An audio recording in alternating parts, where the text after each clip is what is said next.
வணக்கம். கோவையில வீட்டின் அருகே தெருவுல விளையாடி கொண்டிருந்த ஒரு குழந்தையை கடத்தி கொண்டு போயிட்டு பாலியல் வன்கொடுமை செஞ்சு கொலை பண்ணிருக்காங்க. என்ன நடக்குது தமிழ்நாட்டுல? யார் மூலியமா நம்ம தெரிஞ்சுக்க முடியுது? யார போய் கேள்வி கேட்க போறோம்? யார் இப்ப ஒழுங்கா பதில் கொடுக்க போறாங்கன்னே தெரியல. இந்த விஷயம் எப்ப பரபரப்பா வெளியே பேசப்பட்டுச்சுன்னா, அந்த குழந்தையோட உயிரை பாதுகாப்பாக மீட்ட முடியவில்லை. அந்த குழந்தை இறந்து போன நிலையில பெற்றோர்கள் எல்லாருமே, இந்த கிராமத்து மக்கள் எல்லாருமே சாலையில இறங்கி மறியல் பண்ண அப்புறமா தான் இந்த நியூஸ் எல்லாமே நியூஸ் சேனல்ஸ் பேசுறாங்க. இந்த விஷயம் ஆரம்பத்துல 21ஆம் தேதியே அந்த குழந்தை காணாம போயிடுச்சு. அப்பவும் இத பரபரப்பா பேசினாங்களா கேட்டீங்களா? கண்டிப்பா கிடையாது. அந்த டைம்ல இவங்க எதை பெரிய விஷயமா பேசினாங்கன்னா, பாருங்க திரு விஜய் அவர்கள் என்ன பண்ணிருக்காருன்னா, கோட்டை கழட்டிட்டாரு, கியூட்டா நடந்து வராரு, கிளாஸ் போட்டாருன்னு சொல்லி இந்த நியூஸ தான் பரபரப்பா பேசினாங்க. தவிர இந்த ஒரு சம்பவம் நடந்துச்சு அந்த டைம்ல இவங்க என்ன பண்ணிருக்கணும்னா, மக்களுக்கு வெளிச்சமா காட்டிருக்கணும். இந்த நியூஸ் அப்ப என்ன பண்ணிருக்கோம்னா, இன்னும் விரைவாக யாருக்கு போய் சேர்ந்திருக்கோம்னா, முதலமைச்சர் விஜய் அவர்களுக்கு போயிருக்கோம். இது எதுவுமே பண்ணாம அந்த ஒரு தனி நபர் என்ன பண்றாருன்னு சொல்லிதான் ஊடகங்கள் என்ன பண்றாங்கன்னா, அவர் பின்னாடி மைக்கையும் கேமராவும் வச்சு சுத்திட்டு இருக்காங்க. தவிர இந்த நியூஸை யாரும் வெளியே போடவே கிடையாது. எப்ப இதை வெளியே போட்டாங்கன்னு பாத்தீங்கன்னா, பாருங்க சம்பவ இடத்திற்கு உடனடியாக விரைந்த தாவேக்கா எம்எல்ஏ அப்படின்னு சொல்லி அவர் வந்த பிறகுதான் அதை ஒரு விளம்பரமா காட்டுறதுக்காக தான், பாருங்க பெண்களுக்கு ஒரு விஷயம்னா, குழந்தைகளுக்கு ஒரு விஷயம்னா பாதுகாப்பு காரணம் கருதி எம்எல்ஏ உடனே இறங்கி வந்துட்டாருன்னு சொல்லி அவங்களை பத்தி ஒரு விளம்பரம் தேவைப்படுது அப்படின்ற ஒரு தேவை இருக்கும் போது மட்டும்தான் நியூஸ் என்ன பண்ணாங்கன்னா இதை பரபரப்பா பேசினாங்க.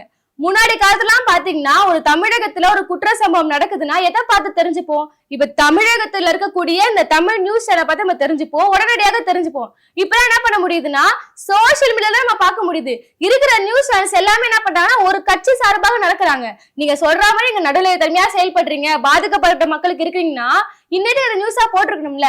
அந்த குழந்தை காணாம போன அப்பவே நீங்க நியூஸ் போட்டிருந்தீங்கன்னா இன்னும் தேடுதல் வேட்டையில தீவிரமாக இறங்கியிருப்பாங்க, எல்லாருக்குமே இந்த நியூஸ் போய் சேர்ந்திருக்கும். இப்படி எதுவுமே பண்ணாம அந்த குழந்தை சடலமாக மீட்கப்பட்ட அப்புறமா எம்எல்ஏ போயிட்டு ஆறுதல் சொல்லியிருக்காரு, எம்எல்ஏ நேர்ல போய் பார்த்தானீங்கன்னா இது எவ்வளவு ஒரு மோசமான ஒரு விஷயம்.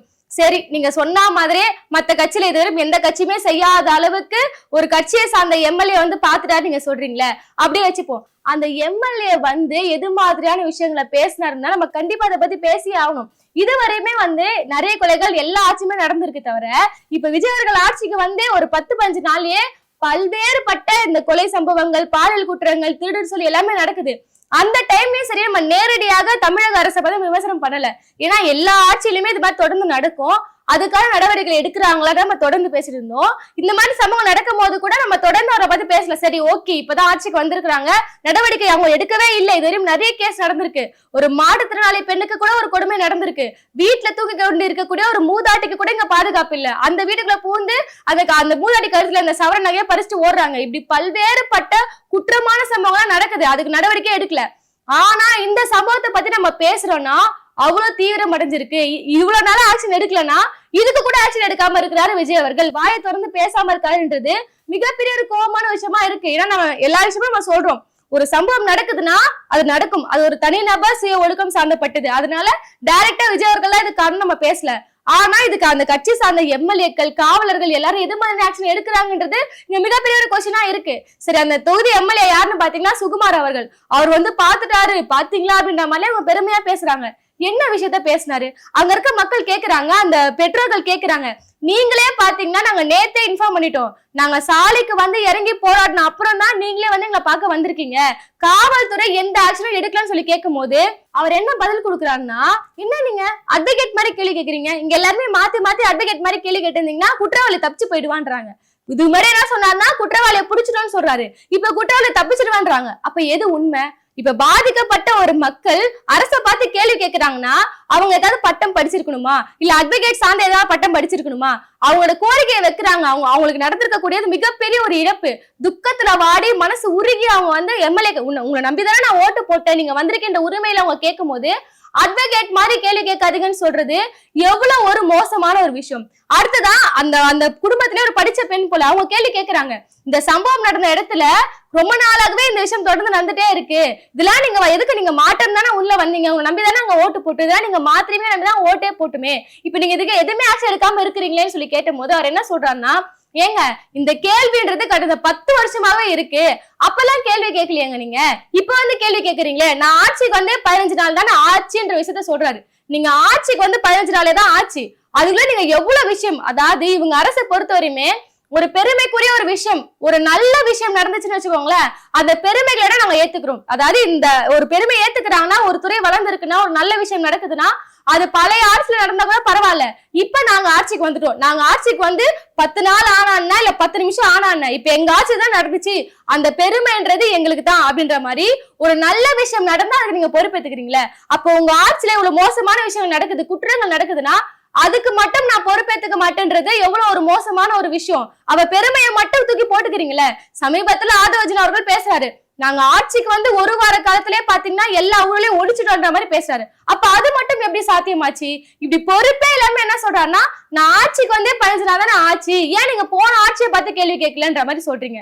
நீங்க போன ஆட்சியை பார்த்து கேள்வி கேட்டுதான் சொன்னீங்களே, செஞ்சீங்களா? இது எங்க பாதுகாப்பு, எங்க தூய சக்தி, எங்க தீய சக்தி எங்கன்ற மாதிரி கேள்வி கேட்டுதான் நீங்க ஆட்சிக்கே வந்திருக்கீங்க. இப்ப மீண்டும் வந்து உங்களை பார்த்து மக்கள் கேள்வி கேட்டா என்ன ஏன் கேள்வி கேட்கறீங்கன்றது எவ்வளவு ஒரு மோசமான ஒரு பதிலா இருக்குது. ஒரு பாதிக்கப்பட்ட குடும்பம் இந்த மாதிரி ஒரு கேள்வியை கேட்கும் போது, கோரிக்கையில வைக்கும் போது சொல்லக்கூடிய பதில் இதுவாக இருக்குதா? சரி, இந்த விஷயத்திலேயே வந்து நம்ம மீடியாக்களை பத்தி பேசுறோம். அடுத்ததான் இந்த எம்எல்ஏ வந்தாரு அப்படின்னு பேசுறாங்க, வந்து அவர் என்ன பண்ணிட்டு போனாரு அதையும் நம்ம பேசிட்டோம். அடுத்ததான் பாத்தீங்கன்னா காவல்துறை இந்த விஷயத்துல எவ்வளவு தீவிரமாக செயல்பட்டு இருக்காங்கன்னு சொல்லி நம்ம பார்த்தே ஆகணும். இந்த குழந்தை வந்து காணோம் கம்ப்ளைண்ட் கொடுத்திருக்காங்க, 21ஆம் தேதி கம்ப்ளைண்ட் கொடுத்திருக்காங்க. அன்னைக்கே பாத்தீங்கன்னா எவ்வளவு தொழில்நுட்பம் வளர்ந்துருக்கு, அன்னைக்கே இவ்வளவு ட்ரேஸ் பண்ணிருக்கலாம் குழந்தைய, இல்ல சிசிடிவி கேமரா வச்சு நீங்க பாத்துருக்கலாம். இப்படி எதுவுமே பண்ணாம தேடுறோம் சொல்லி பதில் கொடுத்திருக்காங்க. அந்த ஃபேமிலி தரப்புல இருந்து கிளீனா சொல்றாங்க, 4 போலீஸ் மட்டும் தான் இருந்தாங்க, 4 பேர் மட்டும் தான் தேடுறேன்னு சொன்னா தவிர இப்ப நீங்க வந்து நிக்கிறீங்களே இந்த 40 பேர் அப்ப யாருமே இல்லைன்னு சொல்றாங்க. சரி, காவல்துறையிடம் உங்க புகார் அளிச்சுட்டு இவங்களும் என்ன பண்ணிருக்காங்கன்னா குழந்தைய தேடிட்டு இருந்திருக்காங்க.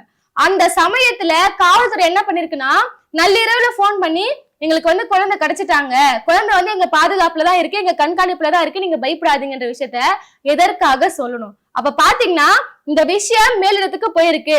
ஆல்ரெடி இந்த அரசின் கீழே வந்து பல்வேறு குற்றங்கள் இருக்கு. அதாவது இந்த மாதிரி பாலியல் குற்றங்கள் நடக்குது, இவ்வளவு விஷயம் எல்லாம் நடக்குது, இந்த அரசு என்ன பண்ணிட்டு இருக்குன்னு சொல்லி மக்கள் எல்லாம் கேள்வி கேட்க ஆரம்பிச்சிட்டாங்க. அதனால நீங்களும் உணர்ச்சி வசப்படாதீங்க, குழந்தை கிடைச்சிட்டான்னு சொல்லி அந்த குழந்தை அந்த பெற்றோரை வந்து ஆஃப் பண்ற வேலையை தான் இவங்க பாத்துருக்காங்க. அந்த பெற்றோரோட மனநிலை யோசிச்சு பாருங்களேன். அந்த குழந்தைய எவ்வளவு இடம் காணாம தேடி இருப்பாங்க, சாப்பிடாம கொல்லாம மனசு எவ்வளவு துடிச்சிருக்கிறோம்.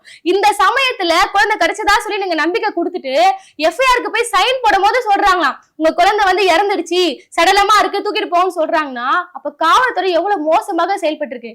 லாஸ்டா பேச வேண்டிய விஷயம் முதல்வர் அவர்கள். இப்ப நீங்க கேட்கலாம், ஏங்க இது ஒரு ஊரை விஷயமா ஆக்குறீங்க, ஏன் அவரை பார்த்து கேள்வி கேட்கறீங்கன்னு கேட்கலாம். இப்ப இந்த விஷயத்தையே தாவேக தொண்டர்கள் நம்ம கீழே என்ன சொல்லுவாங்கன்னா, இப்ப பாருங்க விஜய் அரசை பத்தி இவங்க கேள்வி கேட்கிறாங்க, இந்த அரசுக்கு வந்து களங்கம் விலகிறதுக்காகவே இந்த மாதிரி விஷயங்களை பேசலாம் நீங்க சொன்னீங்கன்னா தயவு செஞ்சு சொல்றேன், அந்த பெற்றோர்களும் அந்த குழந்தைகளுக்கு இழந்தவர்கள் இருக்காங்களா அந்த குடும்பம், அவங்க போய் கதற வீடியோ பாருங்க. பாத்தீங்கன்னா இந்த மாதிரி நீங்க பேசவே மாட்டீங்க. உங்க குடும்பத்துல இந்த மாதிரி ஒரு விஷயம் நடந்திருந்தா அரசை பார்த்து நீங்க கேள்வி கேட்க மாட்டீங்களா? உங்க குடும்பத்துல இந்த மாதிரி ஒரு குழந்தைக்கு நடந்துச்சு, காணும், இந்த இறந்தே போச்சுனப்போ காவலர்கள் வந்து இந்த மாதிரி மெத்தனமா செயல்பட்டு அரசு இது வரையுமே தலையிடாம இருந்துச்சுன்னா அப்பவும் நீங்க அரசை பார்த்து கேள்வி கேட்க மாட்டீங்களா? எங்க அண்ணனுக்கு ஆட்சிக்கு வந்து கலங்கம் விளைவிக்க கூடாதுன்னு சொல்லி அமைதியா இருப்பீங்களான்றது இங்க ஒரு மிகப்பெரிய ஒரு கொஸ்டினா இருக்கு. இப்ப விஜயர்களை பொறுத்தவரையுமே இந்த கோவையில ஆல்ரெடி வந்து கூட்டு பாலியல் வன்கொடுமை நடந்துச்சு. அந்த ஒரு பெண்ணை வந்து கார்ல வச்சு இந்த மாதிரி விஷயங்கள்லாம் பண்ணாங்க. அப்ப கூட தாவேக தரப்புல இருந்து அவ்வளவு குதிச்சு எழுந்தாங்க. விஜய் அவர்களை பொறுத்தவரையுமே என்ன பேசியிருந்தாருன்னா, கடந்த ஆட்சி காலத்துல பெண்களுக்கு பாதுகாப்பே கிடையாது, பெண்களுக்கு பாதுகாப்பே கிடையாதுன்னு சொல்லிதான் ஆட்சிக்கே வந்தாங்க. இப்ப நாளுக்கு நாள் வர நியூஸ பாத்தீங்கன்னா உண்மையாலே பெண்களுக்கு பாதுகாப்பே இல்ல, காவல்துறை அவ்வளவு மோசமாக செயல்பட்டு இருக்காங்க. அப்ப விஜய் அவர்கள் போன வாட்டி பிரச்சார மேடைகள் என்ன பேசியிருந்தாருன்னா, ஸ்டாலின் சார் அவர்களே நீங்க என்ன பண்றீங்க, காவல்துறையை கையில வச்சு என்ன பொம்மை விளையாட்டுருக்கீங்களான்னு கேட்டாரு. இப்ப இந்த கேள்விய தாவேக்கருக்கு ஓட்டு போட்ட யாரோ ஒருத்தர் கேள்வி கேட்பாங்களா? காவல்துறையை கையில வச்சுட்டு என்ன பொம்மை விளையாட்ட காட்டுறீங்கன்னு யாரோ ஒருத்தர் யாருமே கேட்க மாட்டாங்க. அந்த தொகுதி எம்எல்ஏ பேசுறது ஒரு பொறுப்பே இல்லாம பேசுறாரு. இது வந்து நீங்க 10 வருஷமா இந்த விஷயம் அப்படித்தானே இருக்கு, அது நீங்க கேள்வி கேட்கலையே, நான் வந்த பிறகு எதுக்கு கேள்வி கேட்கறீங்கன்றாரு, அமைதியா இருங்கன்றாரு. அப்போ அந்த தொகுதியில இருக்கக்கூடிய அந்த எம்எல்ஏக்களை நம்பி ஓட்டு போட்ட எல்லாருமே வந்து தலைகுனியும் வெக்கப்படணும். எதை நம்பி நீங்க ஓட்டு போட்டீங்க? சிஎம் சார் மூஞ்சா இருக்கா தானே ஓட்டு போட்டீங்க. அவரும் இதுவரை எதுவுமே பேசல. உங்க தொகுதியில நீங்க நம்பி ஓட்டு போட்ட எம்எல்ஏக்களும் என்ன சொல்றாங்கன்னா பரவாயில்ல போன்றாங்க. அப்ப எதற்காக நீங்க ஓட்டு போட்டீங்க? இந்த சினிமா மோகம்ன்றது இங்க பிரதிபலிக்குது. நீங்க சினிமால நீங்க ஹீரோவா பார்த்த விஜய் அவர்கள் பெண்களுக்கு எதனா ஒண்ணுனா ட்ரெயின் மலைகிரி குதிப்பாரு, எல்லாமே பண்ணுவாரு, எல்லா ஸ்டண்டும் செய்வாரு. நிஜ வாழ்க்கையில அதை செய்யறாரா? அப்ப சினிமா மோகத்துல உங்களுக்கு ஓட்டு போட்ட எல்லாருமே வந்து இன்னைக்கு வெட்கப்பட வேண்டிய நிலை நடந்திருக்கு. இப்ப ஒன்னும் சொல்லல, இப்ப விஜய் அவர்கள் என்ன பண்ணிருக்கணும், நைட்டோட நைட்டா வந்து அதை குழந்தைய தேடி இருக்கணும் அப்படிலாம் நாங்க சொல்ல. அட்லீஸ்ட் இந்த குழந்தைய தேடி கண்டுபிடிங்கன்ற மாதிரி ஒரு ஆர்டர் கூட அவர் போடல, அறிக்கை வெளியிடல. இந்த கொஞ்ச நாள் முன்னாடி விளையாட்டுக்கிழமை சம்பவம் நடந்துச்சுல, அப்ப பெரிய ஒரு அறிக்கையை வெளியிட்டாரு. இந்த மாதிரி பாருங்க, தமிழகத்துல பாதுகாப்பே இல்லையா, ஸ்டாலின் சார் என்ன பண்றீங்க, என் மனசெல்லாம் பதறது, உங்களுக்கு மனசாட்சியே இல்லையா அப்படின்ற மாதிரி எல்லாம் பேசினாரு. இவர் ஆட்சிக்கு வந்து இவ்வளவு கொலைகள் தொடர்ந்து நடந்துட்டே இருக்கு, அசால்ட்டா நடக்குதுங்க. ஒரு வாரத்திலே பாத்தீங்கன்னா அவ்வளவு கொலைகள் நடக்குது.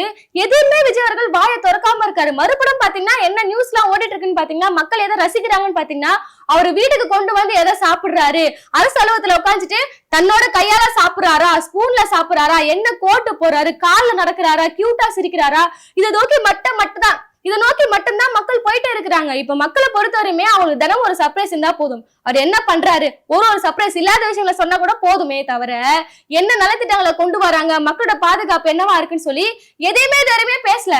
இப்ப மிகப்பெரிய ஒரு கேள்வி என்னன்னா, இந்த அதிரடி பெண்கள் படைன்னு ஒண்ணு கொண்டு வந்தீங்க, இந்த பிங்க் பேக்ட்ரோல், அவங்க என்ன பண்ணிட்டு இருக்காங்க? இந்த நெல்லையில வந்து அந்த காதலியும் வந்து போட்டு அப்படி கல்லால் உடைச்சு கொலை பண்றான். அந்த டைம்ல இந்த பெண்கள் படை என்ன பண்ணிட்டு இருந்தீங்க? இப்ப அந்த பெண்கள் படை என்ன பண்ணுது? நைட்டா வந்து அந்த குழந்தைகளுக்காக நீங்க தேடி இருக்கணும்ல, அப்ப எதுவுமே பண்ணலையா? வாகனத்துக்கு ஸ்டிக்கர் ஒட்டுற வேலையை மட்டும் தான் நீங்க பாத்துட்டு இருந்தீங்களா? இப்போ இந்த நியூஸ் நம்ம பேசிட்டு இருக்கோம்ல, இந்த டைம்ல ஒரு பிளாஷ் நியூஸ் என்னன்னு பாத்தீங்கன்னா, உதகையில தாவேக்காவினர் வந்து ஒரு பிரம்மாண்ட பேரணி போயிட்டு இருக்காங்க. எதுக்குன்னா, சிங்கப்பெண் அதிரப்படி திட்டத்தை வந்து வரவேற்று தாவேக்கா பிரம்மாண்டமான பேரணி உதகையில போயிட்டு இருக்கு.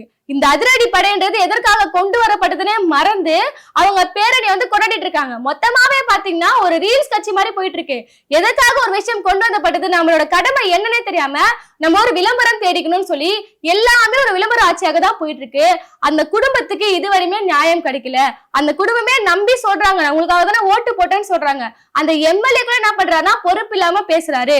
காவல்துறையை நேரடியாக கையில வச்சிருக்கக்கூடிய, கட்டுப்பாட்டுல வச்சிருக்கக்கூடிய விஜய் அவர்களுமே இதுவரையுமே வாயை திறக்காம இருக்காரு. தொடர்ந்து ஒவ்வொரு நாளுமே பாத்தீங்கன்னா தைரியமாக நடக்குது இந்த பாலியல் வன்கொடுமைகள்லாம். நிறைய குற்ற சம்பவம் நடக்குது. போயிட்டு மாமூலாம் கேக்குறாங்க, யார் பாணின்னு கேட்டா நான் தாவேக்கா தொண்டன் அப்படிதான் கேட்பேன், நான் தாவேக்கா தொண்டன், எனக்கு காசு கொடுன்னு சொல்றாங்க. இப்ப ஏதாவது திருட்டு அடிச்சுட்டு போயிடறான், போன் அடிச்சுட்டு போயிடறான். அவனை போய் கேட்டா, எப்பா நானும் டிவிக்கு காரன் பையனை கேட்காதுன்ற மாதிரி சொல்றான். அப்ப இந்த தைரியம் எல்லாம் யாரு கொடுக்குறது? ஆரம்பத்துல இருந்தே பாத்தீங்கன்னா இந்த அரசியல் படுத்தாத வேலைகளை விஜய் அவர்கள் பாத்துட்டு இருக்காரு. முன்னாடி ஆச்சு நீங்க கேள்வி கேட்டீங்க, இப்ப பாத்தீங்கன்னா நீங்க கேள்வி கேட்க வேண்டிய இடத்துல நீங்க இருக்கீங்க. இப்போ ஒரு கேள்வி கேட்டா அதுக்கு பதில் சொல்ல வேண்டிய இடத்துல நீங்க இருக்கிறீங்க. அப்ப இதுவரையுமே நீங்க அமைதியா இருக்கிறீங்கன்னா யாரை பார்த்து கேள்வி கேட்கணும்? ஊடகங்களுமே பாத்தீங்களா இதுவரையுமே வாயை திறக்காம இருக்காங்க. எதிர்கட்சி தலைவர் உதயநிதி ஸ்டாலின் அவர்கள் ஒரு அறிக்கையை வெளியிடுறாரு. என்ன நடந்துட்டு இருக்கு தமிழ்நாட்டுல, மனசு கொந்தளிக்குது, அவங்களுக்கு பாதுகாப்பு கொடுக்க வேண்டிய விஷயங்களை வந்து முதல்ல பாருங்க, அப்புறமா உங்க கூட்டணி கட்சிகள் எல்லாமே பாத்துக்கோங்கன்ற மாதிரி அவர் பேசுறாரு. ஆட்சியில் இருக்கக்கூடிய விஜய் அவர்கள் இதுவரையுமே பேசாம இருக்கிறாரு. என்ன நடவடிக்கை எடுக்காம இருக்காரு? இதுக்கு என்ன பதில் சொல்ல போறீங்க? அந்த குடும்பம் இன்ன வரையுமே என்ன பண்ணிருக்காங்கன்னா, அந்த பாடியை வாங்குறதுக்காக சாலை மறியல் பண்ணிட்டு இருக்காங்க. எங்களுக்கு உதவி செய்யுங்கன்னு கேக்குறாங்க. இதுவரையுமே வந்து அந்த பாதிக்கப்பட்ட குடுங்க நாளை கொண்டு சாகடிச்சிடும்ன்ற அளவுக்கு பேசுறாங்க. எவ்வளவு ஆதங்கம், அவங்க மனசுல எவ்வளவு கஷ்டம் இருக்கும். எதையுமே பார்க்காம எல்லாமே தப்பா இருக்கு. ஊடகங்கள் சரியான நேரத்துல நியூஸ கொண்டு போய் சேர்க்கல. காவல்துறை உடனே ஒரு சிசிடிவி கேமரா செக் பண்ணி ஏதோ ஒரு வழியில ஒரு தனிப்படை அமைச்சோ ஏதோ ஒரு வழியில கண்டுபிடிச்சிருக்கலாம். அவங்களும் ஒரு மெத்தனமா செயல்பட்டு இருக்காங்க. இங்க இருக்கக்கூடிய எம்எல்ஏ அவரு போயிட்டு அந்த காவல்துறையை வந்து தொடர்பு கொள்ளலாம். எதுக்கு நீங்க இந்த மாதிரி ஆக்ஷன் எல்லாம் எடுத்தீங்க, எனக்கு சொல்ல வேண்டியதானே, நானே வந்து நின்றுப்பேன்ற மாதிரி அவரும் எந்த விஷயமே பேசல, என்ன கேட்காதீங்கன்ற மாதிரி பேசுறாரு. இவங்க எல்லாத்தையும் நம்பி ஓட்டு போட்ட முதல்வர்களும் இதுவரையுமே அமைதியா இருக்கிறாரு. அவரும் என்ன விரும்புறாருன்னா, என்ன பத்திர நியூஸே போடுங்கன்ற மாதிரிதான் அவரும் இருக்கிறாரு. ஒட்டு மொத்தத்துல ஓட்டு போட்ட மக்கள் எல்லாருமே வந்து இன்னைக்கு அதிர்ச்சியில இருக்கிறாங்க. எல்லாருமே பாத்தீங்கன்னா போராட்டம் வெடிக்குது. இன்னொரு சைடு பாத்தீங்கன்னா நர்சிங் மாணவர்கள் போராட்டம் பண்ணிட்டு இருக்காங்க. ஏதோ ஒரு நர்சிங் பெண்ணுக்கு வந்து மூக்குல வந்து வலின்னு சொல்லிட்டு அட்மிட் பண்ணிருக்காங்க. அந்த பொண்ணுக்கு தவறான சிகிச்சை அளிச்சு அந்த பொண்ணு ஒரு போராட்டம் பண்ணிருக்கு. அந்த நியூஸ் எப்ப வெளியே வந்துச்சுன்னா, ரமேஷ் அவர்கள் போயிட்டு அவங்களை விசிட் பண்ணும் போதுதான் அந்த நியூஸே வெளியே வருது. இப்ப எல்லாருக்குமே பாத்தீங்கன்னா மின்வெட்டு காரணமாக எல்லாமே போறாங்க. எதெல்லாம் கூடாது, எதெல்லாம் வந்து திமுக அரசுல கெட்டதா இருக்கு, இதெல்லாம் வந்து நான் மாத்துவேன்னு சொல்லி இதெல்லாம் சொல்லி அவங்க பிரச்சாரம் பண்ணி வந்தாங்களோ, அவங்க சொல்லி வந்த எல்லா விஷயங்களுமே கடந்த ஆட்சியை விட டபுள் மடங்காக 10 நாட்லயே நடந்து முடியுது. இது வரைக்கும் எதுவுமே பேசாம இருக்கிறாங்க. இதுவே கடைசி கொலையாக இருக்கணும். இந்த மாதிரி ஒரு கொலைக்கு நடந்துச்சுன்னா இதுக்கப்புறம் எந்த ஒரு கொலையும் இந்த மாதிரி நடக்கவே கூடாது. இப்ப நீங்க கேட்கலாம், இந்த ஆட்சி எவ்வளவு கொந்தளிச்சு பேசுறியம்மான்னு கேட்டீங்கன்னா, கடந்த ஆட்சி காலங்கள்லயும் இதே மாதிரி பாலியல் குற்றங்கள் நடக்கும் போதும் இதே மாதிரி நம்ம உட்காந்து கவர்மெண்ட் நோக்கி நம்ம கேள்வி கேட்டிருக்கோம். இந்த இடத்துல அட்லீஸ்ட் அந்த போன கட்சியில வந்து ரெஸ்பான்சிபிலிட்டி எடுத்துப்பாங்க. நாங்க நடவடிக்கை எடுக்கிறோம், எங்களை ஏன் கேட்கறீங்கன்ற மாதிரி சொல்லல. தவறுன்ற தப்புதான், அவங்க ஆட்சியில் நடந்தது, அதுக்கு அவங்க பொறுப்பாக ஏத்துக்கிட்டாங்க. ஆனா இந்த ஆட்சியில எதுவுமே பண்ணாம இருக்கிறாங்க. தொடர்ந்து பார்ப்போம். இதுக்கப்புறம் இந்த மாதிரி குற்றமே நடக்காதுன்ற மாதிரி சத்தியம் எல்லாம் பண்ணிட்டு போயிருக்கிறாரா. அந்த குடும்பத்துக்கு வந்து மிகப்பெரிய ஒரு இழப்பாக இது இருக்குது. இதுவே கடைசி கொலையாக இருக்கணும். இதுக்கப்புறம் தமிழகத்துல அவங்க சொன்ன மாதிரி அனைத்து இடங்களுமே வந்து பாதுகாப்புன்றது உறுதிப்படுத்தப்படணும். நான் உங்களுக்கு அண்ணனா இருக்க வேற சொல்லியிருக்கிறாரு. தொடர்ந்து பார்ப்போம். இந்த சம்பவம் குறித்து நீங்க என்ன நினைக்கிறீங்கன்னு சொல்லி கமெண்ட்ல சொல்லிடுங்க. அடுத்த வீடியோல சந்திப்போம். நன்றி.